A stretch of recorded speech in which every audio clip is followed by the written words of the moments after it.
বন্ধুরা, আজ একটু সকাল সকাল রান্নাটা করে নিলাম। আজকে একটু বাইরে বেরোতে হবে, মানে একটু যেতে হবে বাইরের একটা কাজে, অর্থাৎ ননদের বাড়ির ওই দিকটাই যেতে হবে।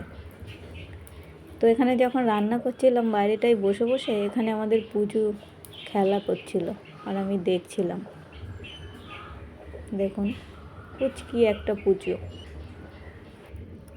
ওকে আমার খুব ভালো লাগে। তারপর বেরিয়ে পড়লাম বাইরে পাড়ার দিকে। আস্তে আস্তে দেখলাম এখানে রাস্তার ধারে রাজহাঁসগুলো আছে। এগুলো কাদের কিন্তু জানি না, কিন্তু রাজহাঁস আমার খুব ভালো লাগে, সেজন্য এখানে দাঁড়িয়ে দাঁড়িয়ে ওদের একটু দেখছিলাম। তারপরে কাজটা মিটিয়ে এসে এবার ফিরছি বাড়িতে। এই হচ্ছে বন্দনা। বন্দনা হচ্ছে আমার ননদ, আমার জ্যাঠা শ্বশুরের মেয়ে। তা ও আর আমি বেরিয়েছিলাম কাজে। কাজ মিটে এসে আমরা বাড়ি ঢুকবো।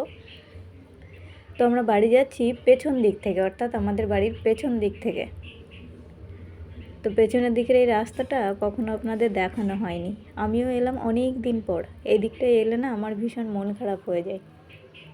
তো এই জায়গায় যখন আসি, এই জায়গায় আমি একবার এসে এই এই যে পাশে একটা গর্ত মতো দেখা যাচ্ছে, ওখানে প্রচুর শেয়াল আছে। 7টা শেয়াল একসাথে দেখেছিলাম লাস্ট, আমার মনে আছে এই জায়গাটার কথা। সেই জন্যে তো এই যে রাস্তাটা দিয়ে যাচ্ছি, দেখুন কত সরু আর জঙ্গলের মধ্যে দিয়ে রাস্তাটা। আমরা সোজা রাস্তা বা ভালো রাস্তা দিয়ে যেতে পারতাম, কিন্তু ইচ্ছে করেই গেলাম না। আমরা একটু এই জঙ্গলের রাস্তা দিয়েই আমাদের বেড়াতে ইচ্ছে হলো, তাই এই দিক দিয়েই এলাম। চলুন দেখি রাস্তাটা দেখাই, আর আমরা কোথা দিয়ে যাচ্ছি তাও দেখাই।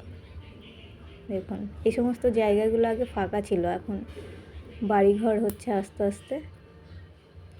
তো এখানে কতটুকু একটা জায়গা দেখুন, সেই জায়গাটা দিয়েই আমরা যাতায়াত করি। বন্ধনা তো চলে গেল, এই যে এই জায়গাটা দিয়ে আমিও বেরোলাম। বেরিয়েই দেখছি এই মাঠে চোর কাটা ভর্তি। এই ঘন জঙ্গল, এর মধ্যে কিন্তু সাপ আছে, সাপ বেজি এগুলো আছে। এই হচ্ছে চোর কাটা। দেখুন, এই রাস্তাটা দিয়ে যাব তো, কিন্তু বাড়ি গিয়ে দেখবো কাপড়ে চোর কাটা ভর্তি।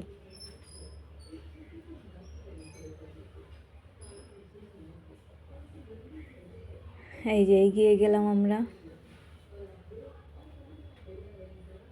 তো তার আগে এই দিকটা বেশ ভালো লাগে, সেই জন্য একটু ছবিও তুলে নিলাম। বিকাল হয়ে গেছিলো প্রায়, সেই জন্যে আকাশটা এত সুন্দর লাগছিল।